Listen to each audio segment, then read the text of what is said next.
Okay, so we're here December 2nd. Happy Christmas season, I guess. Um, so yeah, assignment 4 is due this weekend, and this is the third last day of class.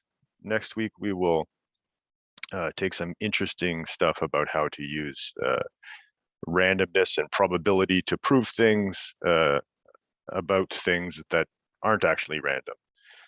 So that's kind of interesting. Today, we're going to look at indicator random variables again. So we're going to look at group testing. Along with the slides, I've included some stuff on skip lists that we probably won't get to, but it's on the slides. I hastily put it together because I was not sure how long this group testing thing is going to take. So if it happens to be really short, we can get into skip lists. If it's long but not long enough, then there's a couple of smaller exercises we can do. And, of course, maybe it takes the whole class. But before we get started, any questions?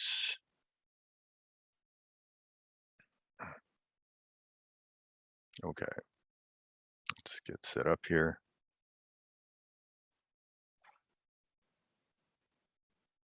And we're on the wrong page. There we go.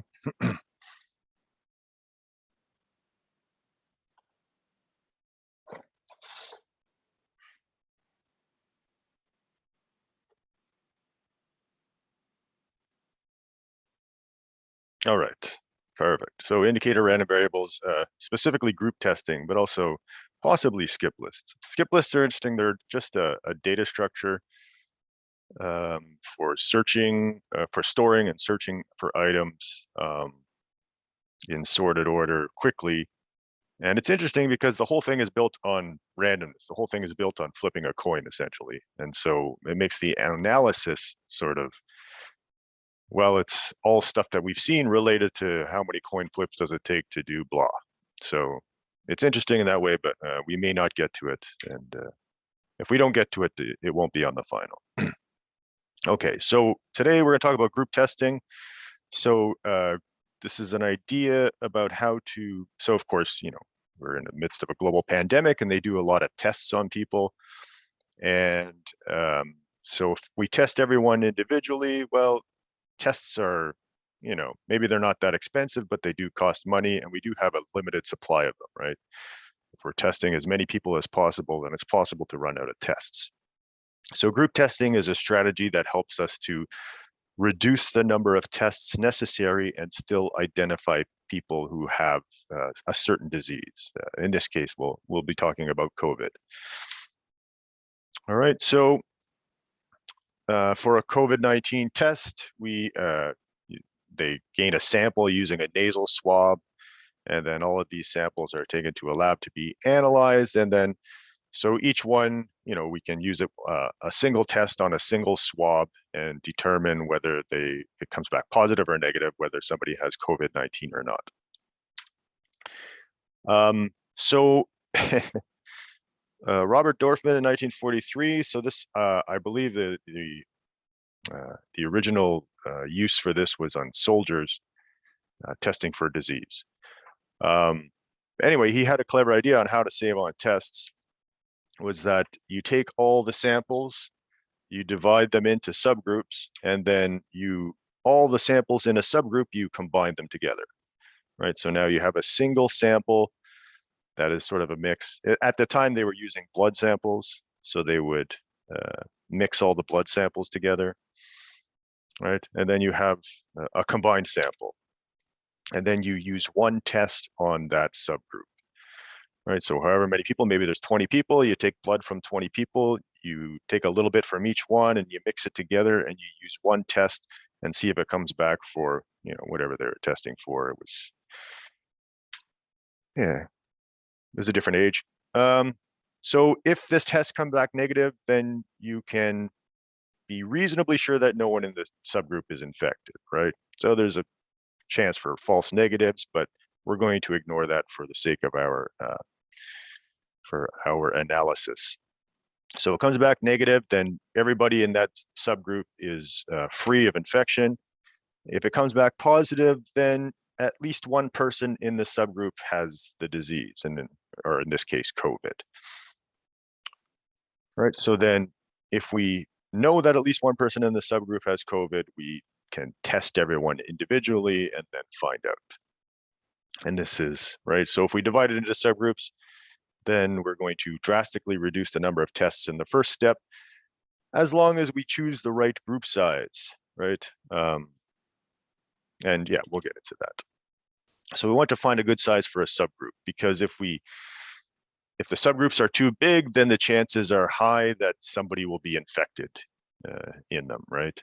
And if the subgroups are too small, then we use too many tests.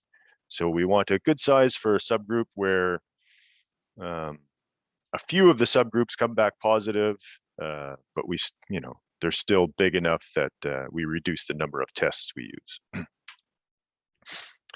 All right, questions so far?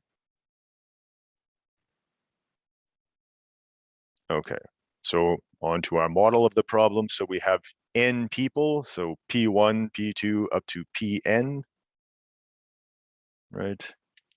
And then we say out of these n people that K are infected, or, right, we can estimate how many are infected. We don't know for sure, but we know how many people we tested yesterday and how many came back positive, and we know the general trend. So we can estimate K. And if we, as long as we know the infection rate, then we can figure out an ideal group size. So we can make a reasonable estimate of this. So we select a subgroup of the people to be tested, and we will call that subgroup T. Right, so T is some subset of the people to be tested. And then we collect samples from every person in T. We take part of the samples from everyone in T and mix them together. And then, then we use a single COVID-19 test on the mixed sample. If this test comes back positive, or it can come back positive or negative, but if it comes back positive, then we test everybody in the group. And if it comes back negative, we don't have to test anymore, right? And this is actually being used. So there's a Wikipedia page on the, maybe we'll take a look at it after we're done this, about which countries are actually using this right now. Okay, so yeah, this is our setup. So we have some subgroup T, we test T, it can come back negative and there's no infection in T, or it comes back positive and we know at least one person is infected in this subgroup. And so there is a paper, I don't have who wrote it. It's in the notes. So I did post on Brightspace. There's some extra notes because this is not in the textbook. So there's written by McKeel. So there's extra notes on this particular chapter, as well as the original Dorfman paper there, if you want to read the original paper. So yeah, for one positive test to show up, we have to have subgroups of at most 64 people, right? And this is in this paper, which I don't have the authors' names for, but it was being used in this paper in Germany and Israel. Okay, so for the purposes of analysis, we assume that there are no false positives or false negatives. In the real world, of course, that's possible. So a certain number of tests will be wasted on those, but okay. Yeah, so, and this is basically reiterating what we've already said. If the test comes back positive, then at least one person is infected, and then we will test everyone from T, right? So in actual group testing, I think they also sometimes, they will take that group and divide it into subgroups again, right? Based on, so you can kind of do that, but you have to be careful of, when you get a sample from somebody, how many times can you split it? So you have to be aware of that as well. For our analysis, we will test everyone in the subgroup that tests positive. All right, so our goal, use the fewest number of tests since they cost time and money. And in our model, this will be the smallest number of calls to test in this algorithm. Okay, so specifically what we're going to do is we're going to take n people and we're going to take a uniformly random permutation of them, either n people or their tests. So this represents the a uniformly random permutation of the people P1 through Pn. And then we will divide this permutations into block sizes of S. And for simplicity, we can assume that S divides N evenly. Of course, if it does not, then this final block might be a little bit smaller, but that's not a huge deal. Will not greatly affect our results. So we run the test on every block.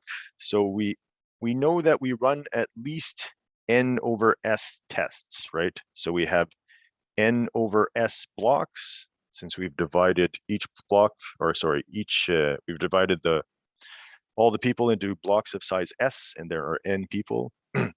So we have at least this many tests to run. Regardless, even if everything comes back negative, we run at least this many. We run one test on each block of people. In addition, of course, we may run or may not run individual tests on the members of each block. So we run them, of course, if at least one person in the block has COVID, right? We're assuming no false positives. So if the block comes back positive, then we can be certain in our model that at least one person in the block is infected. And then, this, of course, means that we're going to test everyone individually. And these are the tests that may or may not happen, right? So these are the ones that we're going to count, and we're going to count them using indicator random variables, right? So we have this many tests for certain, and then depending on how many blocks come back positive, we have a, S number of additional tests for every block that comes back positive. So we want to minimize this number. Okay. All right, so here's just our algorithm. And so in some sense, we are, this is no different really from analyzing algorithms. But yeah, this is basically just the pseudocode of what we talked about. So let random variable X be the number of calls to test. So we know that we have at least one test per block. So there's at least N over S tests. And then for each of the individual tests, right? So we have P1 through Pn, and we want to define indicator random variables for each of these individual people, right? So we will define indicator random variables x1 through xn, and xi is equal to 1 if we run a test on person pi. And if we don't run a test on person pi, then xi is equal to 0. So now, of course, this is an indicator random variable, so it's sort of easy to determine the expected value. But yeah, so the total number of tests that we run, or the total number of calls to test in our algorithm, is equal to N over S, so 1 for each block, and then however many individual tests are run. So this gives our value to our random variable X. And of course, we can use, I skipped a couple steps here, but we use the linearity of expectation. We can say E of X is equal to the expected values of N over S plus I equals 1 to N of Xi. And then by the linearity of expectation, well, this is equal to the expected value of N over S plus I equals 1 to N of the expected value of Xi. Right, and then this, of course, N over S, well, these are two predetermined variables. So we know the values of N and S. So this is just a constant. The expected value of any constant is just the value itself. So the expected value of N over S is equal to, of course, N over S, because none of those are actually variables. They are chosen values. And then this part, of course, becomes the sum of all of the expected values of our indicator random variables. All right. Questions so far?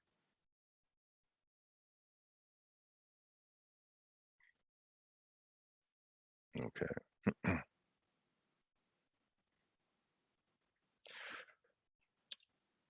Okay, so now we want to determine these, the expected value of our indicator random variables, right? And of course, we know since it's an indicator random variable, we can use our good old formula. So it's 0 times the probability that xi is equal to 0 plus 1 times the probability that xi is equal to 1. The 0, of course, anything times 0 is just 0, and anything times 1 is just itself. So the expected value of an indicator random variable is always the probability that it's equal to 1, which is essentially xi equal to 1 defines this event. So this is the probability that test PI is run.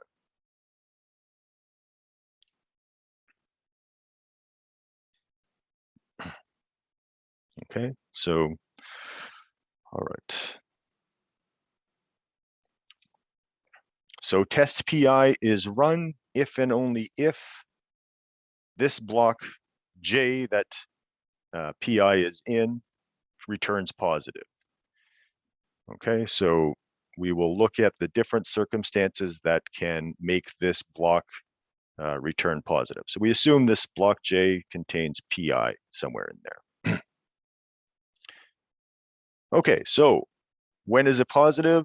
So there are two cases that we want to consider. So one is that PI actually does have COVID. So, and then the other is, of course, when PI does not have COVID. So this one seems sort of certain, and this one seems a little less certain. So if PI has COVID, well, what happens? Well, in this case, we have at least one person in block J that has COVID. So this entire block will come back positive, right? Because PI actually does have COVID. So in this case, everyone in block J is tested, including person I, right? That's, if you go back a couple slides to our algorithm, that's what it states. So in this case, the probability that xi is equal to 1 is equal to the probability that test PI is run, and that has probability 1. So if person I does have COVID, then that person's block will be tested, and then everyone in that block will be tested, including PI. So if they have COVID, they will definitely get an individual test. So the expected value of this random variable xi is 1, right? It is probability 1 that PI will get the test if they have COVID. All right, is that good? Clear for everyone, or any questions?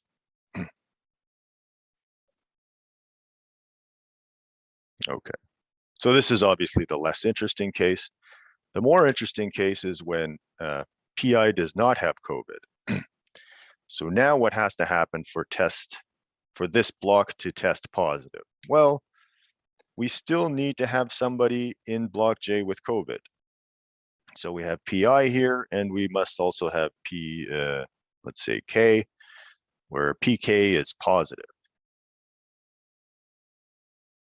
And maybe there's more than one person that's positive. In fact, it could be that everybody in this block except for person I has COVID. We don't know. So we have to think about all of these possibilities. However, again, of course, the expected value of our indicator random variable is equal to the probability that it is equal to 1, which is the probability that test PI is run, but this is now equal to the probability that at least one other person is infected in this block. So now we have something a little more interesting. The last one, it was expected value 1. Now the expected value is equal to this probability, which we can compute because we know how many people are infected, right? So I guess I don't have this here, but K equals number of infected, which is roughly known.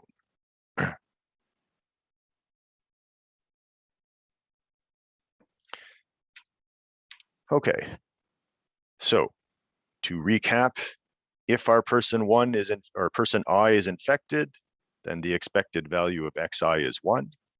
If they're not infected, then the expected value of xi is equal to the probability that at least one other person is infected in PI's block. One person other than PI. Bad wording. All right. So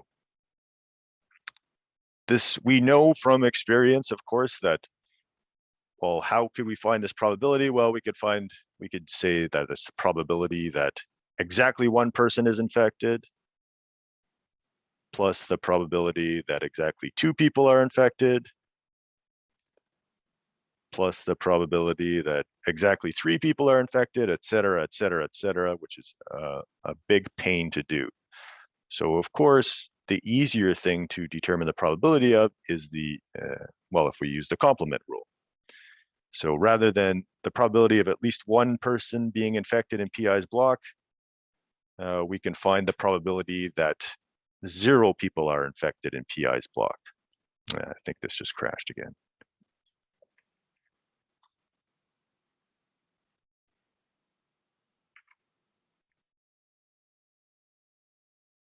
Or it's just getting a mind of its own. What is happening?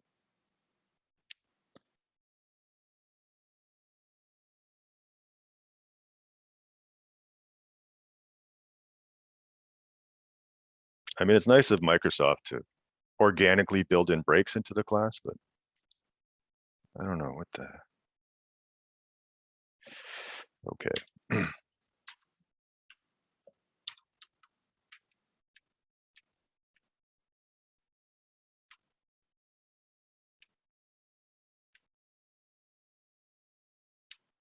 Where were we? Okay, here we are.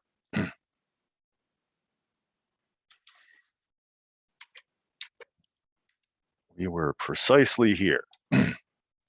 So the probability that at least one person is infected in PI's block is equal to 1 minus the probability that no one is infected in PI's block. All right. So now let's say that let A be the event that 0 people are infected in PI's block. We're not assuming J right now. PI, since this is a uniformly random permutation, the block can be anywhere. So, and also since this is a uniformly random permutation, then we would say the probability that 0 people are infected in PI's block is equal to the size of this event over the size of the sample space. The size of the sample space is all permutations of n people.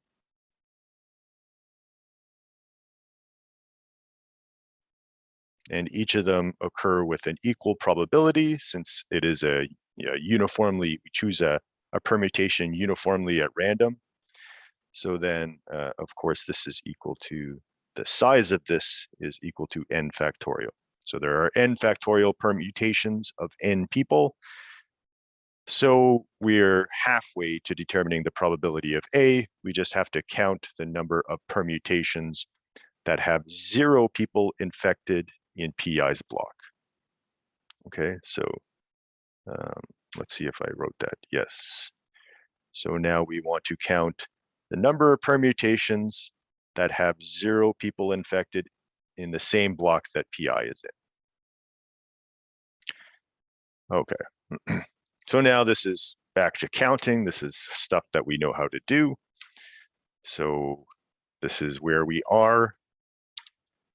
And we can count the size of this event using the product rule. So what we're going to do is we're going to, first of all, we can place PI in one of the n locations, right? So in some uniformly random permutation, PI is going to go in one of the n locations. So there are n ways to choose this location. Now we'll say that PI is in block J. PI is not infected, but in his block are S minus 1 other people. So each block contains S people. We know that PI does not have an infection, so there are S minus 1 other people that must also not have an infection. So, and there are, of course, K infected people, and there are N minus K, what did I do here? -1. Yeah, okay, so N minus K is the number of non-infected people, and then -1, this is PI. So then there are N minus K minus 1 uninfected people other than PI to choose from. Okay, so we're going to, out of this pool of non-infected people, we're going to select S minus 1 other people to land in the same block as PI. Okay, so of course, how many ways are there to do this? Well, we have a set of N minus K minus 1, and we're choosing S minus 1 people from it. So then, yes, all right.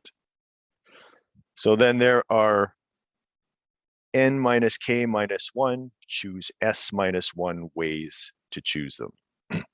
Okay, so we've placed PI in one of the N locations. There are N ways. We've chosen S minus 1 people to go in the same block as PI. There are N minus K minus 1, choose S minus 1 ways. Now we have to permute everybody that's left. So inside the block, we have these other S minus 1 people. Remember, PI has been placed. So PI is some place in the block, and then there are S minus 1 empty locations. So the number of ways to permute these people are, of course, S minus 1 factorial. And then, so now we've chosen a location for PI. We filled up PI's block with uninfected people. Now there are, of course, all the rest of the locations that we have to fill up with people. So there are S people in PI's block. So there are N minus S people left to place. And there are N minus S locations to place them. So there are N minus S factorial ways to do that. How come we don't include PI in the permutations of the group? So you can you do that? I mean, I'm sure you could. You would just have to count it differently. But what we did is we chose a location for PI. So PI's location is fixed. We'll say, let's say we have locations 1 to 9. And then we have our block size S is equal to 3. And we say PI goes into location 3.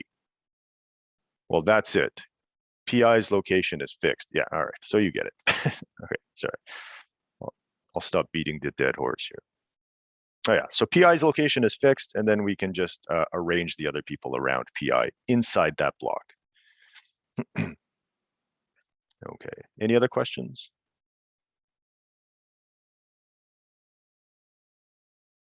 And yeah, if you're thinking, well, maybe you could do it where you first choose a block for PI and then, permute them within that block. I'm sure you could. That's just not how we're doing it here.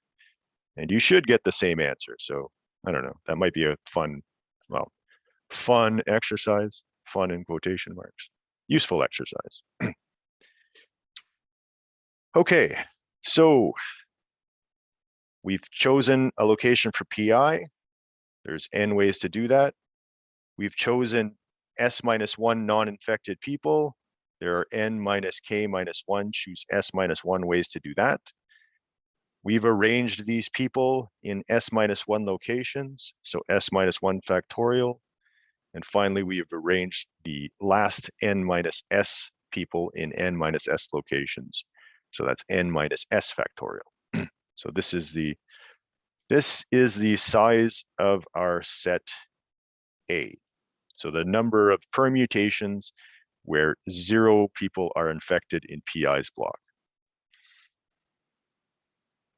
All right, so everybody clear up to now, or is there any questions?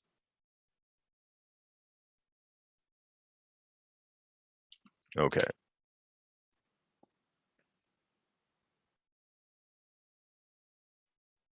All right, so here is the size of A, and our claim is that this big number, without any proof, is equal to this. And so I did do this and verify this, but it's not as simple as it looks, because you kind of have to take this expression and expand it out, and then this expression and expand it out in order to see that they're the same. All right, so then maybe we could do that later if you guys are interested. But you know how to expand out any binomial coefficient, right? So this would be n minus 1 factorial over k factorial over n minus 1 minus k factorial, right? So if we expanded out all of these binomial coefficients and then, perhaps canceled some stuff out in a very specific way, you would see that this expression is equal to this expression. All right. So we're just going to take that for granted at this point.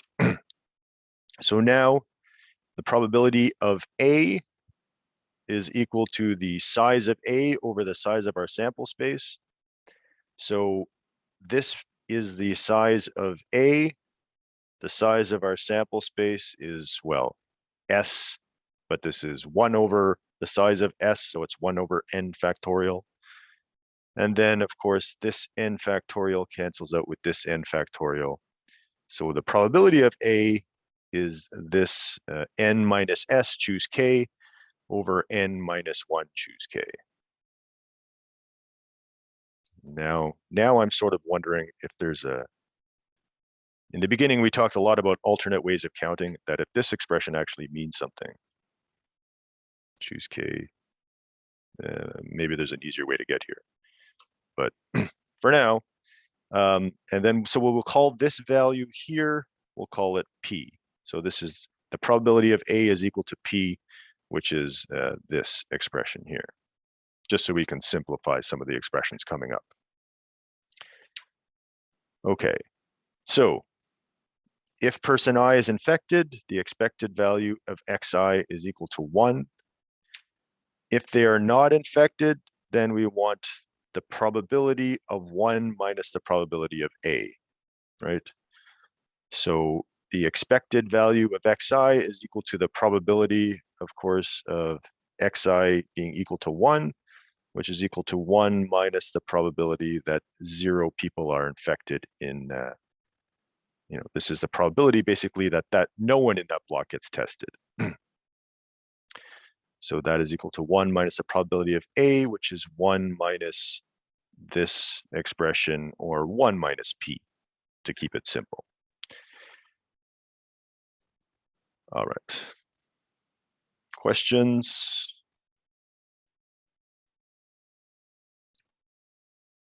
Yeah, we are going to finish this early, I think. Well, maybe. We'll see. Okay, so event A, no one in PI's block is infected. This is just a recap of everything we have. So the expected value of xi, given that PI is not infected, well, that is equal to 1 minus P. So the number of calls to test is equal to, of course, the initial number each block gets tested, and then plus each individual test that's run. Using the linearity of expectation, we get that it's equal to the expected value of n over s plus the sum of all the expected values of our indicator random variables. So now we're going to have to divide this sum up into infected people and uninfected people, right? So there are k people that are actually infected, for which this expected value is equal to 1. And then there are n minus k people that are not infected, for which this expected value is 1 minus P. So yeah, exactly. Just what I said. So we will divide up this summation into 2 sets.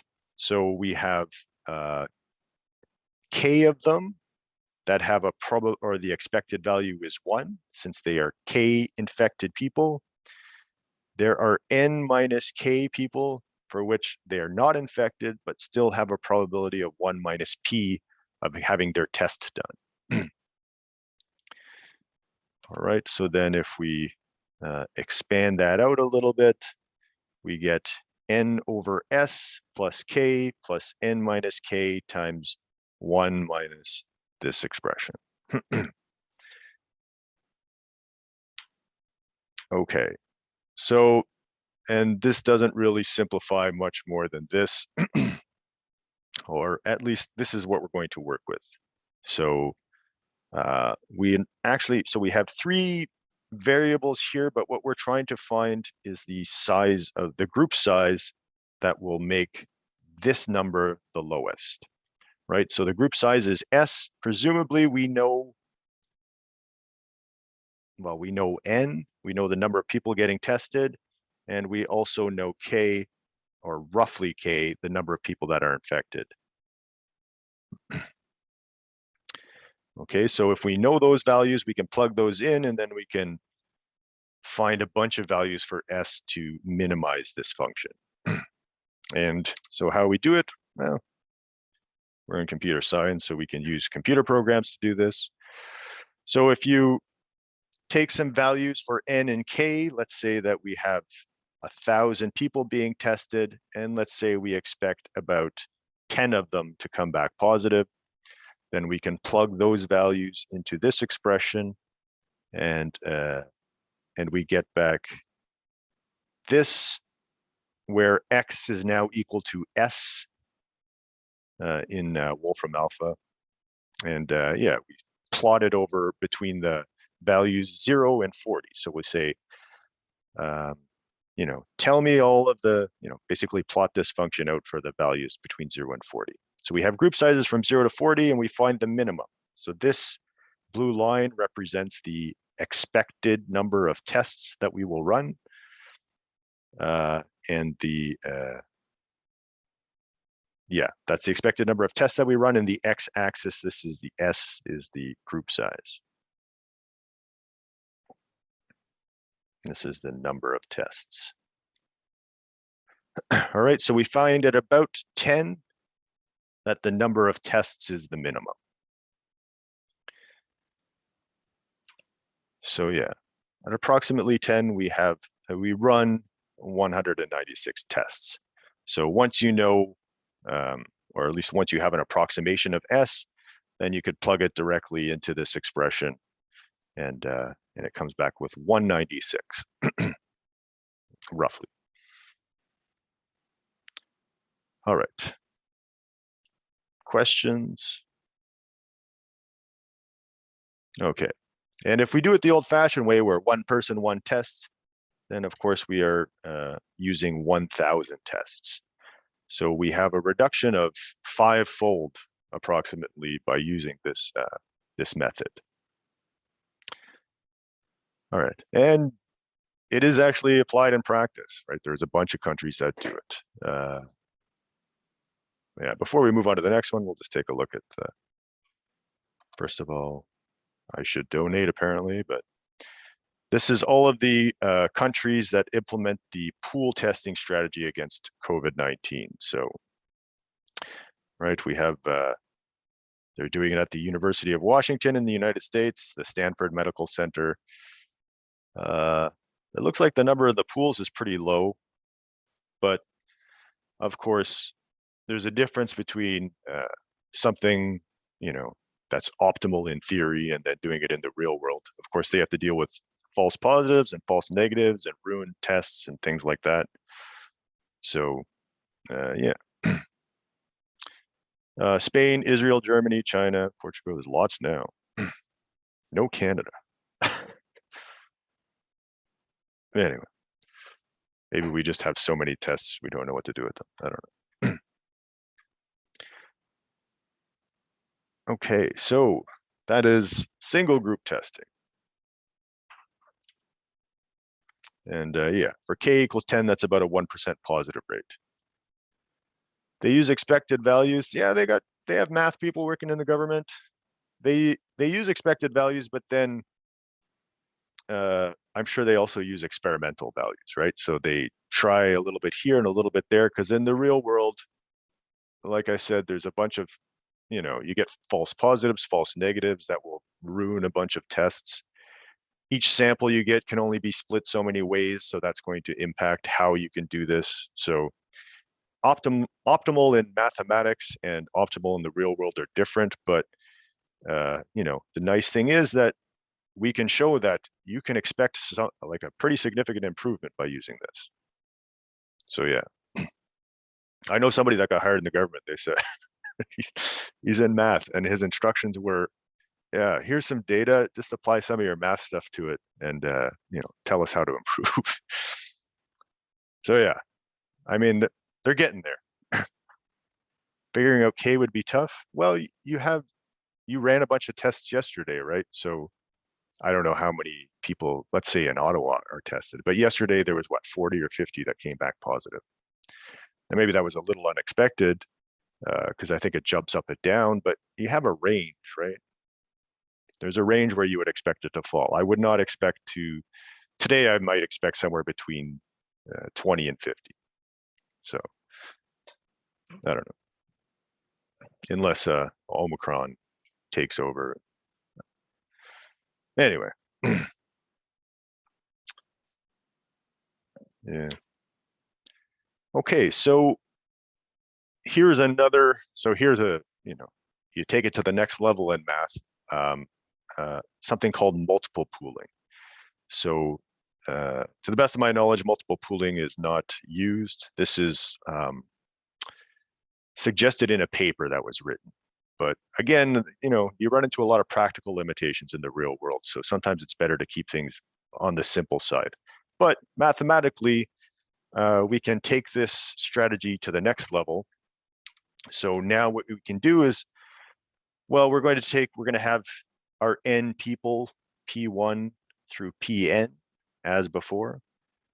And we're going to take some random permutation as before, and we're going to divide it into blocks as before. But now what we're going to do is we're going to repeat this process multiple times. So we're going to take our sample, we're going to divide it into at least C times, or C plus 1, because we have to leave enough for an individual test.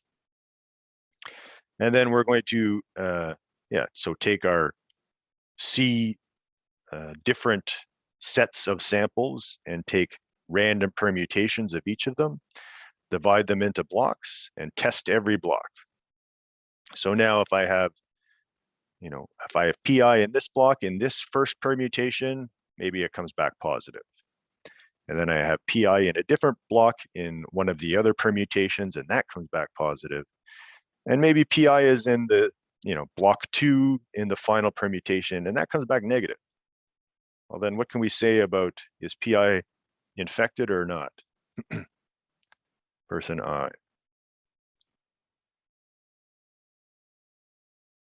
Yeah. If at least one comes back negative, then person I is not infected, assuming, of course, that there's no false negatives. Okay, so we repeat this process multiple times. We take C random permutations, divide them into blocks, and then, we test all the blocks. And then at the end, we look at every person individually and each block that they were a part of, and look at all of the tests. And then if at least one is negative, then PI, person I, must be negative. If they're all positive, then maybe person I is positive. So if all C blocks containing PI are positive, then it might be that PI is positive.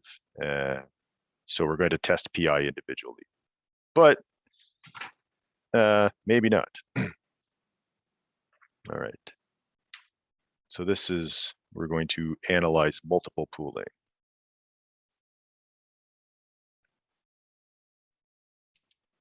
Okay, so we're going to repeat C times, take a uniform random permutation of people, and then for J equals 1 up to N over S, we're going to test block J. So we just test every single block in each of these permutations. And then we are going to look at each person individually. So for every person, 1 through n, we check each block test that they were a part of. And if there exists at least one that's negative, then we will say that PI is not infected. Otherwise, if at least, or if all of them come back positive, so all tests are positive, then we're going to test PI individually. And so now we want to count again the number of tests that we run. Okay, so this should be a little bit shorter because we've already done most of the work. So we just have to analyze how is this different from single pooling, essentially. But again, we're going to define our random variable xi. It's equal to 1 if we test PI individually and 0 otherwise. So now to find the expected value of x, or to find the value x, well, for c equals 1, we start with n over s tests plus, we sum all of the n random variables. But if we are repeating this c greater than 1 times, then how many of these tests must we run? Well, up here, we have to run n over s tests. Any block in the middle, we have to run n over s tests. And finally, block C, we have to run n over s tests. So then this is going to be C times n over s. All right, so that's how our random variable x, the expression will change just slightly. And of course, the probability here is going to change slightly as well. Okay. So now we want to determine expected value of the indicator random variables. So, what I didn't put here is that, of course, we can express this as the sum of the expected values. Of course, the expected value of c times n over s, these are all known numbers, so the expected value is equal to that number, and then plus the sum of 1 to n of the expected values of xi by the linearity of expectation. So now we want to try and determine the expected value of xi. So again, we can divide it into 2 different categories. If person I is infected, then every single block that contains PI is going to test positive, right? So yeah, up here, PI is in this block, so this entire block tests positive. PI is in this block, so this entire block tests positive. PI is in this block. Every single block they're in will test positive if PI has COVID. So we are guaranteed that we will have to run PI individually. Again, we're ignoring any false positives. So that means the value of this random variable will be 1, and the expected value will also be 1. Right. So same as before, if PI is infected, then the expected value of that random variable is 1. Otherwise, if PI is not infected, then we test PI if every block containing PI on all C iterations has at least 1 infected person. So let's determine the probability of that. So we will look at every single permutation, and we will say that, again, since this is difficult to count, we're going to look at the complement of this. So we're going to use the complement rule of probability. So instead of counting the number of ways that at least 1 infected person can be in PI's block, we're going to look at the number of ways that no one in PI's block is infected for each iteration. Of course, we already know how to compute that for any single iteration. However, now we have to say, well, this, we know how to compute it for every single iteration, but xi is equal to 1 if pi is not infected, only if all of these come back, all of these are not true, right? So AL is the event that iteration L, no one in PI's block is infected. AL bar would be the event that at least one person in PI's block is infected.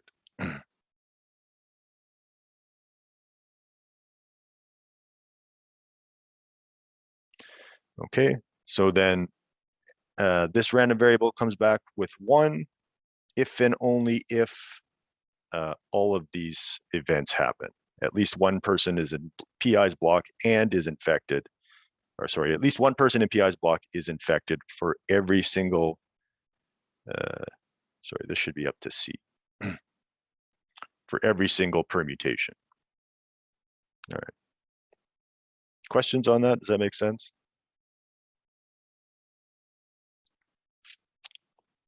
Seems I could have added more detail to this slide. Okay, so the expected value of this random variable is equal to the probability that xi is equal to 1. The probability that xi is equal to 1 corresponds to this event. So that is equal to the probability that this event happens, and this event happens, and this event happens. These are all that at least one person is infected in PI's block. Since these are, these are permutations chosen independently and uniformly at random.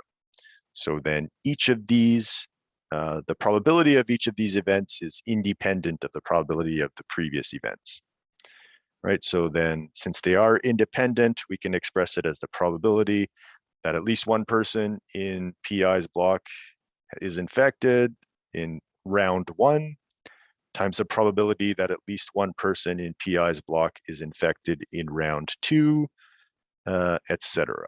This should be C. So we know that this is by using the complement rule, 1 minus the probability that 0 people are infected in PI's block. And that applies to each of these terms up to C.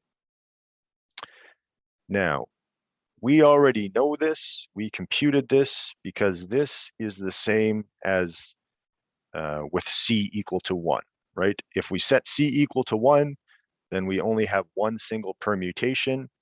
And this is the probability that in that permutation that 0 people are infected in PI's block. So we've already computed that in the last part.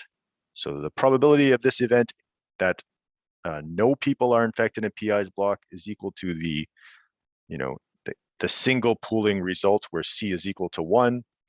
And we determined that that was this value, which we called P. So now each of these we can replace with P. All right, so we have each of these is replaced with P. This is, there are C of these. Again, this should be C, not L. So we have 1 minus P to the power C. So the expected value of xi is equal to 1 minus P to the power C, given that PI is not infected. All right, questions?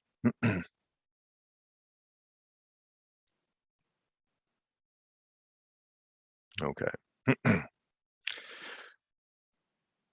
Okay, so now we have our original expression for the expected value of x, which is C times n over S, plus the sum of these expected values.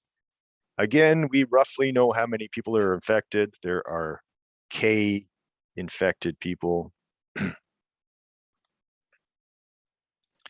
So again, we want to divide these up into the infected and the uninfected since they have different values.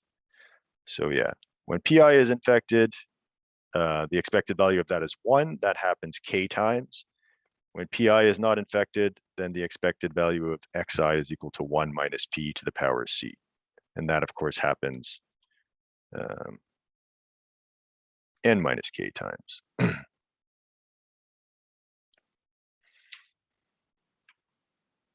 So we have 1 times k, and we have 1 minus p to the power c times n minus k. And then we can expand that out, and we have this expression. So it's similar to the last one, except now we have a c here and a c here. Again, this is, we would plug in different values for c and for n and for k.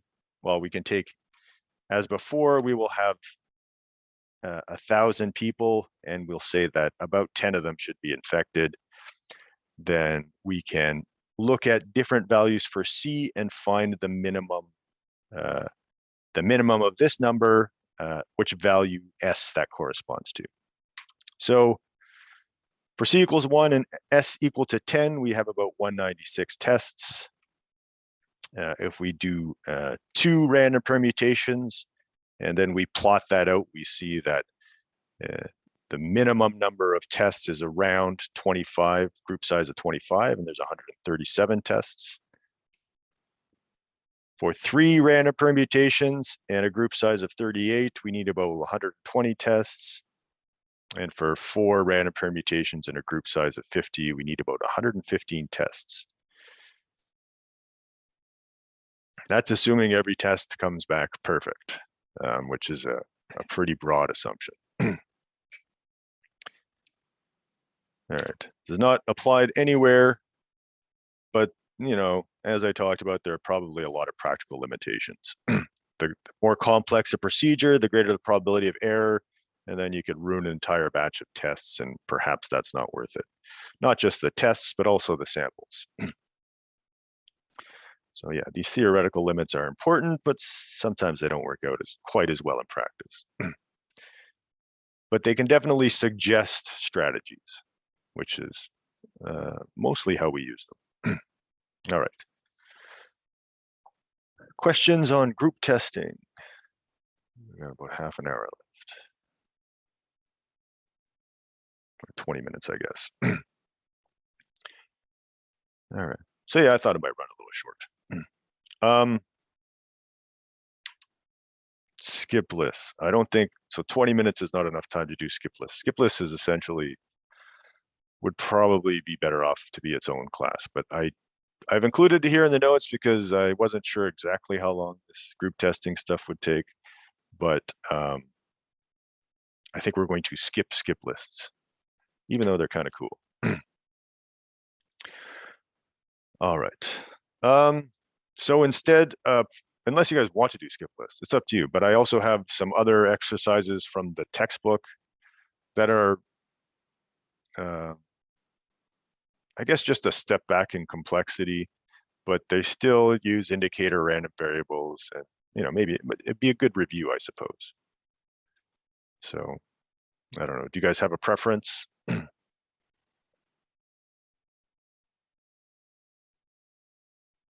Anything that will help with the assignment? Well, okay, let's do the, because I think the problem is that we present a lot of these very complicated results, and you start to forget the fundamentals. So the fundamentals are what it's all about, right? Knowing how to apply the fundamentals is the complex part, but expected value, indicator random variables, things like that, they always work the same. You always have some expression that you have to apply. And often just by starting there, you can get to where you're supposed to be. So anyway, let's, if Windows is gonna work today, maybe not. Good grief.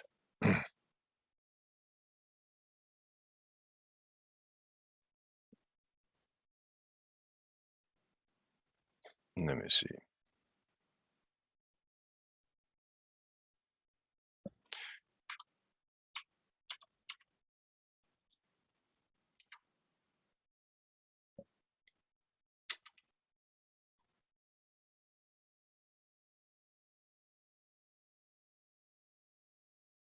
All right, that's here.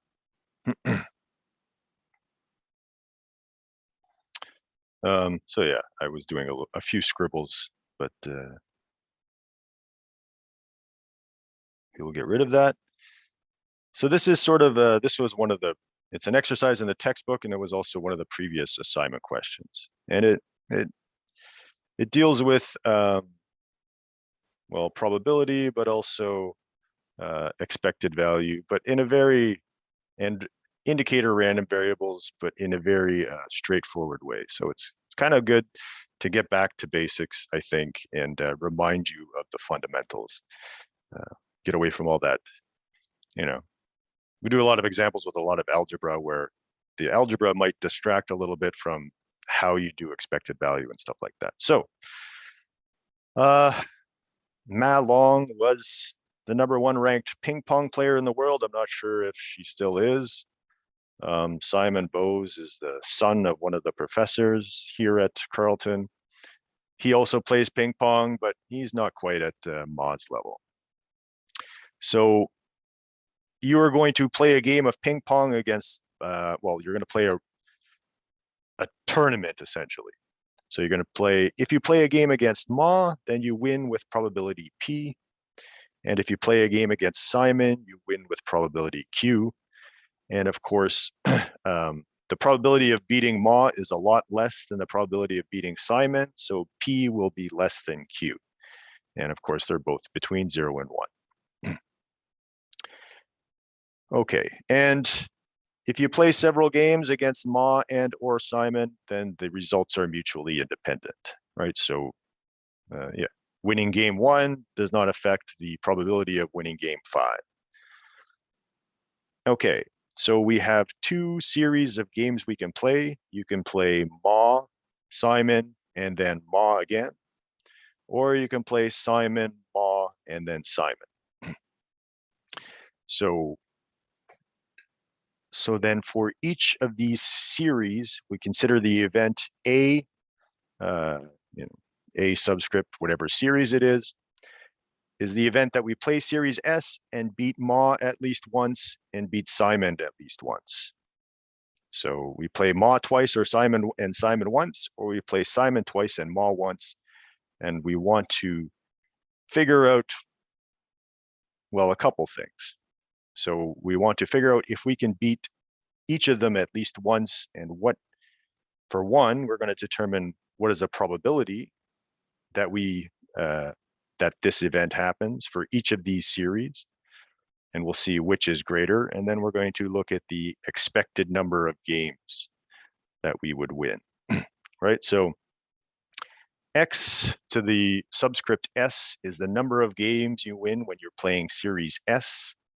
So we want to determine the probability that we win at least 1 game against Ma and 1 game against Simon, and the expected number of games we win for each series. Okay, so 3804. We didn't know, don't upgrade to Windows 11. Actually, don't even use Windows. 3804. Yeah, I'm not teaching that anymore. So it's only McKeel now, but he's really good. So, all right.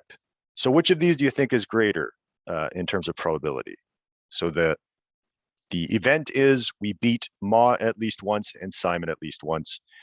And the 2 series is I play Ma twice and Simon once, or I play Simon twice and Ma once. So which of these should have the greater probability, you think? Yes, Simon, Ma, Simon. To beat each of them at least once. Yeah. I mean, it seems easier, or it's easier to beat Simon, right, than it is to beat Ma. So let's take a look at this. So we want to determine the probability of event A. We will start with Ma, Simon, Ma. So this is right. Sorry, yeah. Let's write it like this. Ma, Simon, Ma. That is the event that we beat Ma at least once and beat Simon at least once.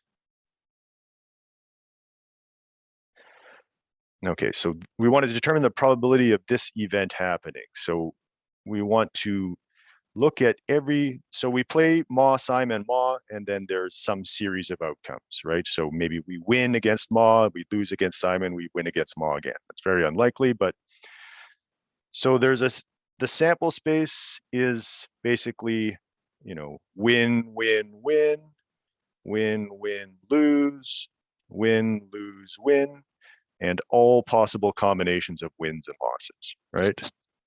Each of these games is played independent. Of course, the probability of each of these wins and losses depends on who we're playing. So there are a bunch of these events where we beat Ma once and we beat Simon at least once. So those would be, if we're playing Ma, Simon, Ma, then we would want to win against Ma at least once. We also have to, sorry, now this is not the sample space anymore. This is the event. We have to beat Ma at least once. We play Simon once, so we always have to beat him. And then if we win all 3 games, then this would be an outcome in this event. Next, well, let's say we beat Ma, we have to beat Simon, and we lose to Ma. That's okay, that's still part of this event. Otherwise, we can lose to Ma, we can win against Simon, and win against Ma. So those are the 3 possible outcomes. Yeah, you guys are thinking about it now. All right. Yeah, so the middle person you have to beat, right? So here you have to beat Simon, and in this case you have to beat Ma. But let's look at the probability of this now. So let's give ourselves a little bit of space if I can. There. Okay, so the probability of this is equal to the sum of the probabilities of each individual outcome. So it's equal to, well, win, win, win. So I beat Ma with a probability P, I beat Simon with a probability Q, and I beat Ma again with probability P. So that's for the first outcome. For the second outcome, it would be I win against Ma, I win against Simon, I lose against Ma with probability 1 minus P. And then finally here, I lose against Ma with probability 1 minus P, I win against Simon, and I lose against Ma. So the probability of this event happening is the sum of all of these probabilities. Now we can take out PQ as the common factor, and so we get PQ times, what is it? P plus 1 minus P plus 1 minus P. And then that is equal to, well, one of these P's will cancel out, and then so we're left with PQ 2 minus P. Okay, so that's the probability of, yeah, did I do that right? Yes. That is a probability. Did I do 2 minus P? Or should it be, yeah, because we lose against Ma.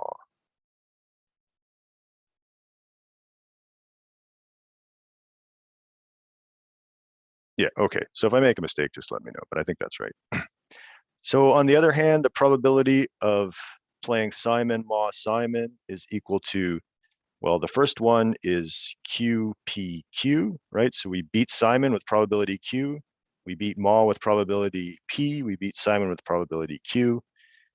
And then we can lose to Simon in the second round. So let's say we beat Simon, we beat Ma, and then we lose to Simon.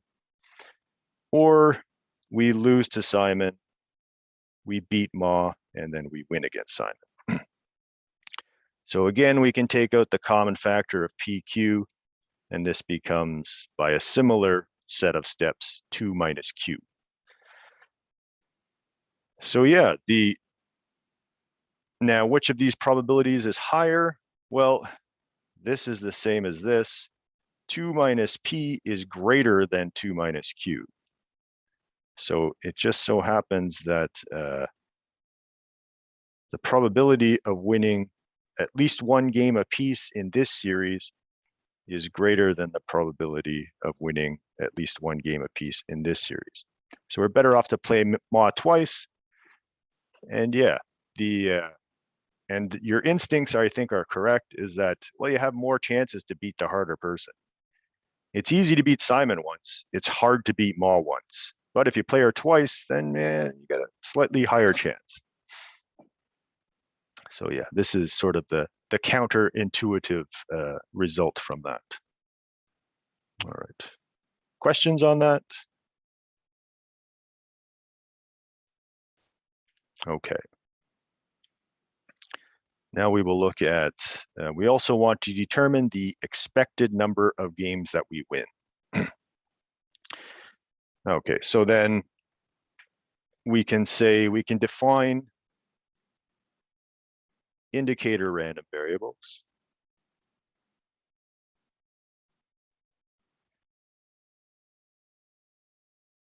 For each of the games. So in each series, we play 3 games.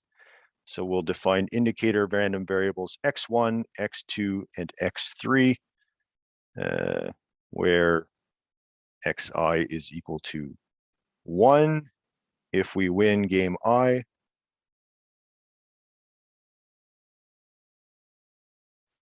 and it's equal to 0 otherwise, or if we lose. I should try and move some of this stuff out of the way. Oops.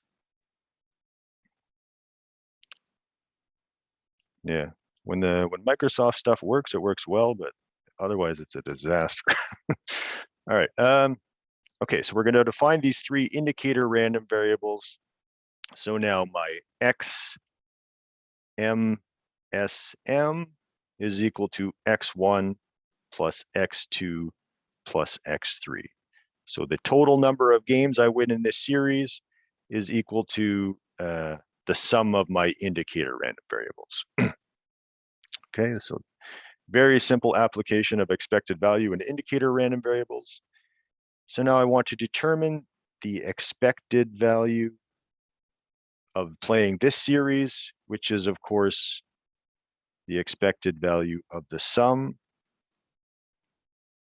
of these indicator random variables, and which is equal to the sum of the expected values. Oh, yeah. So what is the expected value of any of these? Well, we'll use the definition of expected value. Since it's an indicator random variable, it's equal to 0 times the probability that xi is equal to 0, which we don't care about because it's 0, and then plus 1 times the probability that xi is equal to 1. So essentially, it is simply equal to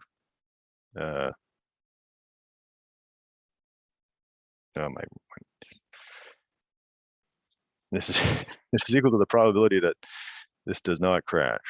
All right, so it's equal to the probability that xi is equal to 1. The probability that xi is equal to 1 is the event we win game I. So that depends on who we're playing against. So if we're playing against Ma, then the probability of this is equal to Q. So if we're playing Ma, or sorry, it's equal to P, then xi equals 1 is equal to P. So then the expected value of my random variable is equal to P. And if I'm playing Simon, then the probability of xi equal to 1, or that I win the game, is equal to Q. So for this series, it's equal to the sum of these expected values of these random variables. So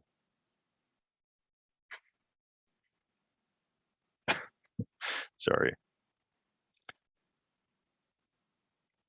Okay, so now I know what these random variables represent. So let me just rewrite this. So E of x1 plus the expected value of x2 all right, so I can't scroll, plus the expected value of x3. So the expected value of x1 is I'm playing Ma, that is probability P, so that is the expected value is P, plus x2 is I'm playing Simon. Well, playing Simon, I win with probability Q, so that's Q. And then x3, the expected value is the probability that I beat Ma, so that's P.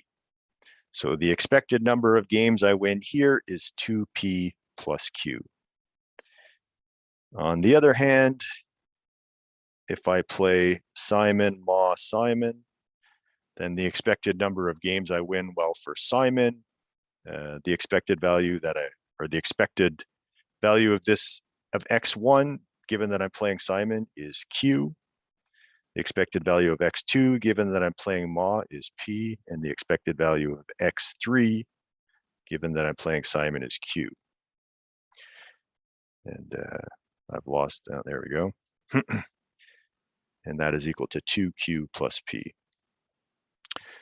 So in this case, Q we know is bigger than P, so we are expected to win more games from this series, just by using the linearity of expectation and indicator random variables. So yeah, a nice simple example that gets us back to basics, gets us away from a lot of complicated algebra. Just to remind you of the fundamentals of expected value and indicator random variables, and linearity of expectation, probability, that sort of thing. And it's a nice little, this part at least is a bit counterintuitive. All right, excellent. Okay, any questions?